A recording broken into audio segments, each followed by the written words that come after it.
అనారోగ్యం, ఉద్యోగం, వ్యాపారం అప్పులతో బాధపడుతున్నారా? వెంటనే జేకేఆర్ గురువు గారికి కాల్ చేసి అపాయింట్మెంట్ తీసుకోండి. నమస్తే, వెల్కమ్ టు సుమన్ టీవీ. నేను మీ సంజయ్. రోజు రోజుకి పెరుగుతున్న మోసాలు, టెక్నాలజీ డెవలప్ అయ్యే కొద్దీ సైబర్ నేరగాల మోసాలు అనేవి పెరిగిపోతూ ఉన్నాయి. అండ్ అంతేకాకుండా రీసెంట్గా వెలుగులోకి వచ్చిన స్కామ్ ఏమైనా ఉంది అంటే వాట్సాప్ స్క్రీన్ షేరింగ్ స్కామ్. అసలు ఈ స్కామ్ గురించి వివరాల్లోకి వెళ్తే, అసలు తెలంగాణ పోలీసులు అనేది స్కామ్ గురించి హెచ్చరించడం జరిగింది. అసలు ఈ స్కామ్ ఎలా జరుగుతుంది అన్ని వివరాలు చెప్పడానికి ఈరోజు మనతో పాటు ఉన్నారు తెలంగాణ హైకోర్టు అడ్వకేట్ వెంకట శెట్టి గారు. సార్తో మాట్లాడి స్కామ్ గురించి పూర్తి వివరాలు తెలుసుకుందాం. నమస్తే సార్. నమస్తే సార్. సార్, ఏంటి వాట్సాప్ స్క్రీన్ షేరింగ్ స్కామ్? ఈ మధ్య బాగా వైరల్ అవుతుంది అండ్ అంతేకాకుండా చాలా ప్రమాదకరం అని కూడా చెప్తున్నారు. అసలు ఈ స్కామ్ అనేది ఎలా చేస్తున్నారు? దీని నుండి ప్రజలు ఎలా జాగ్రత్త వహించాలంటారు?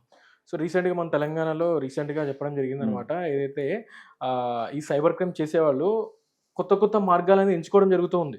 సో అంతకుముందు సైబర్ అరెస్ట్ అని చెప్పి కొన్ని రోజులు నడిచింది. అండ్ అదే కాకుండా ఏదైతే ఈ ఓటీపీ చెప్పిన తర్వాత వాళ్ళ అమౌంట్స్ వాళ్ళ అకౌంట్లోకి ట్రాన్స్ఫర్ అవ్వడం జరిగిందని చెప్పి కొన్ని రోజులు నడిచింది. దాని తర్వాత ఇప్పుడు ఏంటి అని అంటే కొత్త మార్గాలు అనమాట. ఒకదాని తర్వాత ఒకటి వీళ్ళు ఏదైతే వాళ్ళ దగ్గర ఉన్న టెక్నాలజీని యూజ్ చేసేసుకొని సో ఇట్లాంటి కొత్త మార్గాలు ఎంచుకుంటా ఉన్నారు. సో మనం ప్రెసెంట్ ఇప్పుడు దీని గురించి మాట్లాడుకుంటే, ఏదైతే స్క్రీన్ షేరింగ్ గురించి మాట్లాడుకుంటే, వాళ్ళు మనకి ఒక బ్యాంక్ పర్సన్ లాగా కాల్ చేస్తారనమాట. సో మీ అకౌంట్లో ఇట్లా అమౌంట్ అనేది స్టక్ అయిపోయినాయి కానీ, లేదు అని అంటే మీ అకౌంట్ ఫ్రీజ్ అయిందని కానీ, so different type of account ఏమైనా బ్లాక్ అయిపోయింది అన్బ్లాక్ చేయాలి అని కానీ, కేవైసీ అని చెప్పి కానీ డిఫరెంట్ టైప్ ఆఫ్ వేస్ లో వాళ్ళని క్వశ్చన్ రైజ్ చేయడము. సో వీళ్ళకి ఏంటంటే తెలియక కొన్నిసార్లు ఓటీపీ చెప్తూ ఉంటారు. సో ఇదంతా బయట న్యూస్ అనేది బాగా స్ప్రెడ్ అయిపోయింది కాబట్టి వాళ్ళు ఇప్పుడు ఓటీపీ చెప్పడం అనేది బంద్ చేస్తారు అనమాట. డైరెక్ట్ బ్రాంచ్ కి విజిట్ చేయడం జరుగుతుంది. సో ఇప్పుడు ఏంటంటే వీళ్ళు కొత్త మార్గం ఏంది అని అంటే డైరెక్ట్ వాళ్ళు మనకు కాల్ చేయడము. సో మీకు బ్యాంక్ అకౌంట్ ఇట్లా ప్రాబ్లం ఉంది అనగానే, సార్ మీకు ఇది ఆపరేట్ చేయండి, నెట్ బ్యాంకింగ్ ఓపెన్ చేయండి, లేదు అని అంటే ఫోన్ పే ఓపెన్ చేయండి అని చెప్పిన తర్వాత వీళ్ళు ఏం చేస్తారు అని అంటే, ఓకే మీకు అర్థం కాకపోతే నేను వాట్సాప్ కాల్ చేస్తే స్క్రీన్ షేర్ చేయండి అని అంటారు. సో వీళ్ళు తెలియక ఏంది అని అంటే, ఓకే మన బ్యాంక్ వాళ్ళే కదా, ఓటీపీ అడగట్లేదు, ఏం అడగట్లేదు, జస్ట్ స్క్రీన్ ఒక్కటే షేర్ చేయమంటున్నారు కదా అని చెప్పేసి వీళ్ళు తెలియక ఏం చేస్తారు అని అంటే వాట్సాప్ ఓపెన్ చేసి డైరెక్ట్ వాళ్ళకి స్క్రీన్ షేర్ చేస్తారు. సో ఈ స్క్రీన్ షేర్ చేసేటప్పుడు ఏంది అని అంటే వాళ్ళకి తెలియకుండానే వీళ్ళ ఫోన్ లో ఉన్న డేటా మొత్తం ఈచ్ అండ్ ఎవ్రీథింగ్, వాళ్ళ ఫోన్ లో ఎన్ని యాప్స్ అయితే ఉన్నాయి అండ్ అదే కాకుండా net banking access, passwords and వీళ్ళ గ్యాలరీలో ఉన్న ఫొటోస్ తో సహా, వీళ్ళ పర్సనల్ మెసేజెస్, పర్సనల్ ఫొటోస్, వీళ్ళ వాట్సాప్ లో టెక్స్ట్ ఎవ్రీథింగ్, వాళ్ళ ఫోన్ లో ఉన్న డేటా మొత్తం వాళ్ళ దగ్గర స్టోర్ అవ్వడం జరుగుతూ ఉంటుంది. ఒకటి వాళ్ళు ట్రై చేసినప్పుడు అమౌంట్ కనుక ట్రాన్స్ఫర్ అయినాయి అని అంటే ఓకే అక్కడితో క్లోజ్ చేస్తారు. లేదు అని అంటే మన పర్సనల్ డేటా ఏమన్నా ఉంటే ఆ పర్సనల్ డేటాను చూపించి, ఆ పర్సనల్ ఫొటోస్ చూపించి కానీ, లేదు మన దగ్గర ఏమన్నా డిఫరెంట్ టైప్ ఆఫ్ టెక్స్ట్లు ఏమైనా ఉంటే, ఫొటోస్ కానీ ఇవన్నీ ఉంటే వాటిని చూపించి మన బ్లాక్మెయిల్ చేయడం జరుగుతుంది. సో బ్లాక్మెయిల్ చేసి మన దగ్గర నుంచి అమౌంట్ లాగడము ఇవన్నీ చేస్తూనే ఉన్నారనమాట. సో బికాస్ చాలా మంది బయటికి రావడానికి భయపడిపోతూ ఉంటారు. వన్స్ ఇట్లాంటి ఇన్సిడెంట్ ఫేస్ చేసిన తర్వాత బయటకు వచ్చి ఏమైనా కంప్లైంట్ రైజ్ చేయాలి అని చెప్పి భయపడిపోతూనే ఉంటారు. సో ఈ లోపు వాడికి ఆల్రెడీ ఈ డేటా అనేది వాళ్ళ దగ్గర స్టోర్ అయిపోయి ఉంటది. ఫోన్ కంప్లీట్ గా వాళ్ళ ట్రాకింగ్ లోకి వెళ్ళిపోతుంది. అప్పుడు రేపు పొద్దున్న ఫ్యూచర్ లో ఏమైనా ఫొటోస్ దిగినా అండ్ అదే కాకుండా ఫ్యూచర్ లో ఏమైనా టెక్స్ట్ వచ్చినా, ఫ్యూచర్ లో ఏమైనా అమౌంట్ పడ్డా, సో ఇట్లాంటి సిచ్యువేషన్స్ లో కూడా వాళ్ళకి ప్రాబ్లం అయిపోతూ ఉంటుంది. ఓవరాల్ ఫోన్ మొత్తం వాళ్ళ హ్యాండిల్ లోకి వెళ్ళిపోతుంది.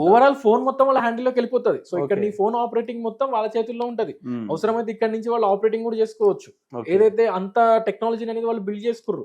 సో దాన్ని బిల్డ్ చేసే టెక్నాలజీ లేదా అని అంటే ఆల్మోస్ట్ ఉంది. బట్ ఏదైతే మాత్రం ఎవరో ఒకళ్ళు బయటకు వచ్చి కంప్లైంట్ రైజ్ చేస్తా ఉంటే సో దాన్ని మనము క్లియర్ చేయొచ్చు అనమాట. సో ఇక్కడ ఏంది అని అంటే ఇట్లా చాలా సిచ్యువేషన్స్ లో చాలా మంది బలైపోయి చాలా న్యూసెస్ అనేది ఇస్తున్నా కూడా వీళ్ళు కొత్త కొత్త వేస్ లో టెక్నాలజీని యూజ్ చేసుకోవడం వల్ల సో ఇట్లా బలైపోతూనే ఉన్నారనమాట. సార్, లాస్ట్ వరకు చూసుకుంటే కొంతమంది ఓటీపీస్ని క్లిక్ చేయొద్దు, లేకపోతే సైబర్ క్రైమ్స్ కాల్స్ వస్తుంటాయి, ఇలాంటి కాల్స్ లిఫ్ట్ చేయొద్దు, సైబర్ అరెస్ట్కి గురి కావద్దని చెప్పేసి జరిగేది. కానీ ఇక్కడ చూసుకుంటే కొత్తగా రూపాంతరం చెందుతూ వస్తున్నారు ఈ సైబర్ నేరగాలు. చూసుకుంటే వాట్సాప్ స్క్రీన్ షేరింగ్ ఇలాంటి రకరకాల రేపు ఇంకొక స్కామ్ అనేది వెలుగు రావచ్చు, ఇంకొక రకంగా స్కామ్ చేయొచ్చు. అసలు ఎలా జాగ్రత్త వహించాలంటారు? ఎలాంటి కాల్స్ మాత్రమే పిక్ చేసుకోవాలంటారు? సో ఫస్ట్ ఇక్కడ ఏంటి అని అంటే అసలు ఏదైనా ఒక బ్యాంక్ నుంచి మనకు కాల్ వచ్చింది అని అంటే మనం ఫస్ట్ ఆఫ్ ఆల్ బ్యాంక్కి వెళ్ళి విజిట్ అవ్వాలి. అండ్ ఆధార్ కార్డు ప్రాబ్లం ఉంది అని అంటే మనం డైరెక్ట్గా మీ సేవకి వెళ్ళొచ్చు. సో ఇక్కడ ఎవరైనా మీకు ఆన్లైన్లో కాల్ చేసి మీ కేవైసీ ప్రాబ్లం ఉందని కానీ, లేదు అని అంటే మీ కేవైసీ అప్డేట్ చేసుకోండి అని కానీ, లేదు మీ మొబైల్ నెంబర్ డియాక్టివేట్ అయిపోతుంది, బ్లాక్ అయిపోతుంది, మీకు ఓటీపీ వస్తుంది చెప్పండి, లేదు అని అంటే లింక్ వస్తుంది అని చెప్పండి అన్న సిచ్యువేషన్లో లింక్ ఓపెన్ చేసినా కూడా ఆటోమేటిక్గా వాళ్ళ దాంట్లోకి వెళ్ళిపోతూ ఉంటుంది. సో సో ఇక్కడ ఓన్లీ స్క్రీన్ షేర్ చేయడమో ఓటీపీ చెప్పడమో కాదు సార్, ఇక్కడ లింక్ ఓపెన్ చేసినా కూడా ఆటోమేటిక్గా వెళ్ళిపోతూ ఉంటాయి. ఓకే కొన్ని సిచ్యువేషన్స్ ఆ లింక్ ఏంటంటే లింక్ ఓపెన్ కాగానే 25,000 అని కనపడుతుంది. వీడు ఏమనుకుంటుంటే నాకు 25,000 క్రెడిట్ అయిపోతున్నాయేమో అనుకోని చెప్పేసి ఫోన్ పే ఓపెన్ అది ఆటోమేటిక్గా ఫోన్ పే కన్వర్ట్ అయిపోతుంది. ఇద్దరు ఫోన్ పే ఏదో ఒక దానికి కన్వర్ట్ అయిపోతుంది, వెళ్ళిపోతుంది. ఆడికి వెళ్ళంగానే వీడు బై మిస్టేక్ ఎగ్జైట్మెంట్ తో పాస్వర్డ్ కొట్టేస్తాడు, ఈ అమౌంట్ అంతా వాళ్ళ దాంట్లోకి వెళ్ళిపోతుంది. సో ఇట్లా చాలా మంది ఉన్నారు సార్ బలైన వాళ్ళు. అంటే ఇలాంటి కాల్స్ కానీ ఓటీపీస్ కానీ వచ్చినప్పుడు డైరెక్ట్ బ్రాంచ్ కి మనం అప్రోచ్ అవ్వాలంటారు, బ్యాంక్ బ్యాంక్ కి వెళ్ళాలి. ఇన్ కేసు ఒక ఆధార్ కార్డ్ అనరా డైరెక్ట్ మీ సేవకి వెళ్ళండి. ఎందుకంటే మన గవర్నమెంట్ ప్రకారం ఏంది అని అంటే ప్రతి ఒక్క దానికి ప్రతి ఒక్క ఆఫీస్ అనేది మెయింటైన్ చేస్తారు, రూరల్ ఏరియాస్ లో కానీ అర్బన్ ఏరియాస్ లో కానీ. మీరు నియర్ బై సెంటర్స్ లోకి ఇన్ కేసు ఓటీపీ అంటే ఆధార్ కార్డు మీ సేవకి వెళ్ళొచ్చు, లేదు అంటే పాన్ కార్డు పాన్ సెంటర్ కు, లేదు అని అంటే మీ సేవకి వెళ్ళొచ్చు. దానికి కూడా ఇన్ కేసు బ్యాంక్ ఉంది, ఓకే బ్యాంక్ వెళ్ళండి. సో ఇట్లాంటివన్నీ చూసేసుకొని, లేదు అని అంటే నీకు ఇంత అమౌంట్ పెట్టు నీకు ఇంకొంచెం అమౌంట్ ఇప్పిస్తా అన్నా గానీ. సో ఇవన్నీ ఏంది అని అంటే ఏదైతే సైబర్ క్రైమ్స్ రిలేటెడ్ అనమాట. వీటికి మనం కంప్లైంట్ రిజిస్టర్ చేసుకున్నా కూడా ఎఫ్ఐఆర్ ఫైల్ అవుతుంది. వాడు ఇట్లాంటి అఫెన్సెస్ చాలా చేసి ఉంటాడు, నీ అమౌంట్ నీకు రావడం అనేది టైం పడుతుంది. సో దీని వల్ల నువ్వు లాసే కదా, లాస్ట్ లో నువ్వే వదిలేసుకుంటావు. అసలు ఇలాంటి సైబర్ క్రైమ్స్ లో ఇరుక్కోకుండా జాగ్రత్త పడాలి. ఒకవేళ ఇరుక్కుంటే డబ్బులు రావడం అనేది కష్టం అవుతుంది, ఎప్పటికి వస్తుందో కూడా తెలియదు. అండ్ అదే కాకుండా వస్తాయో రావో కూడా తెలియదు. వాడు ఆల్రెడీ క్రైమ్ చేసేటాడు, వాడు లోపల కూర్చోడానికి కూడా రెడీగా ఉంటాడు కదా. ఇక్కడ చూసుకుంటే క్రైమ్ చేసే వాళ్ళు రకరకాలుగా రూపాంతరం చెందుతున్నారు. వాళ్ళతో పాటు మనం కూడా జాగ్రత్తలు వహించడం అనేది రూపాంతరం చెందాలి, అడ్వాన్స్డ్ గా ఉండాలంటారు అసలు. సో ఫస్ట్ ఆఫ్ ఆల్ మనం అడ్వాన్స్డ్ ఉంటే ఇట్లాంటి క్రైమ్ చేసే వాళ్ళు పెరగరు సార్. సో ఇట్లాంటి క్రైమ్ చేసే వాళ్ళు అండ్ అదే కాకుండా డిఫరెంట్ టైప్ ఆఫ్ వేస్ లో ఒక ప్లానింగ్ తో చేసేవాళ్ళు ఓన్లీ మన కాల్స్ లో వీటిలోనే కాదు, డైరెక్ట్ గా బయట కూడా చాలా మంది పెడుతూనే ఉన్నారనమాట. ఏదైతే గోల్డ్ ట్రేడింగ్ అని కానీ, లేదు అని అంటే ట్రేడింగ్ అని, షేర్స్ అని. సో ఇవన్నీ మనం చాలా న్యూసెస్ అనేది చూస్తూనే ఉన్నాం. అయినా కూడా చాలా మంది అట్లా ఇన్వెస్ట్మెంట్ పెట్టడము, లేదు అంటే ఈ ఓటీపీ రాగానే ఇట్లా చెప్పేసేయడము, ఇట్లా అమౌంట్ పోగొట్టుకున్న వాళ్ళు కూడా చాలా మంది ఉంటున్నారు అనమాట. సో వీటన్నిటికి ఫుల్ స్టాప్ పడాలి అంటే ఫస్ట్ ఆఫ్ ఆల్ మనం అడ్వాన్స్డ్గా రెడీ అవ్వాలి. మనం అడ్వాన్స్డ్గా తయారైతే ఇట్లాంటి పర్సన్స్ అనేది తగ్గిపోతూ ఉంటారు.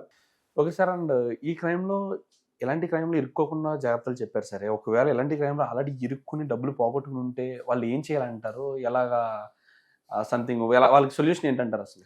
సార్ ఇప్పుడు ఏదైతే ఈ సైబర్ క్రైమ్స్ అనేది మనకి పెరుగుతున్న సిచ్యువేషన్లో ఏంటి అంటే మన తెలంగాణ గవర్నమెంట్ అయితే ఎవ్రీ నియరెస్ట్ పోలీస్ స్టేషన్లో ఒక సైబర్ సెల్ అనేది ఓపెన్ చేయడం జరిగింది. సో మన నియర్ బై పోలీస్ స్టేషన్కి వెళ్ళి కంప్లైంట్ రైజ్ చేయొచ్చు. అండ్ అదే కాకుండా టోల్ ఫ్రీ నెంబర్ 1930 ఉంది. సో దాంట్లో కూడా మనం కంప్లైంట్ రైజ్ చేయొచ్చు. అండ్ అదే కాకుండా ఆన్లైన్ పోర్టల్లో కూడా కంప్లైంట్ రైజ్ చేయొచ్చు మనం. అండ్ వీళ్ళకి ఎట్లాంటి పనిష్మెంట్స్ పడతాయి అని అంటే కంప్లైంట్ రైజ్ చేసిన తర్వాత ఒకటి సైబర్ ఫ్రాడ్లెంట్ ట్రాన్సాక్షన్ చేసిరు కాబట్టి సో సైబర్ ఫ్రాడ్లెంట్ కింద పడుతుంది. అండ్ అదే కాకుండా ఇన్ఫర్మేషన్ టెక్నాలజీ యాక్ట్ ప్రకారం వాళ్ళకి పనిష్మెంట్ అనేది ఇవ్వడం జరుగుతూ ఉంటుంది. అండ్ అదే కాకుండా బిఎన్ఎస్ యాక్ట్ ప్రకారం కూడా వాళ్ళకి పనిష్మెంట్ అనేది ఇవ్వడం జరుగుతూ ఉంటుంది. So only 3 acts, only information technology అనే కాదు, సైబర్ ఫ్రాడ్లెంట్ కింద ఓన్లీ ఆల్మోస్ట్ 3 యాక్ట్స్ అనేది పడడం జరుగుతూ ఉంటుంది. ఇన్ కేసు నువ్వు అబ్రాడ్ లో ఉండి ఇక్కడ కనుక ఏమైనా చేసి ఇమిగ్రేషన్ యాక్ట్ ప్రకారం కూడా వాళ్ళకి కొన్నిసార్లు పనిష్మెంట్ ఇచ్చే ఛాన్సెస్ కూడా ఉంటాయి. Okay and absolutely sir, thank you very much. చూసారు కదా గైస్, వీలైనంత వరకు ఇలాంటి క్రైమ్స్లో ఇరుక్కోవడానికి ప్రయత్నించకండి. ఒకవేళ ఇరుక్కుంటే వెంటనే పోలీస్ స్టేషన్, మీ పరిధిలో ఉన్న పోలీస్ స్టేషన్కి అప్రోచ్ అవ్వండి, లేకపోతే ఈ సైబర్ క్రైమ్ నెంబర్కి 1930కి అప్రోచ్ అవ్వండి. మీ పోగొట్టుకున్న మనీని వీలైనంత తొందరగా రప్పించుకోవాలంటే మీరు క్రైమ్లో ఇరుక్కున్న వెంటనే కాల్ చేయడానికి అయితే ప్రయత్నించండి. Absolutely thank you very much.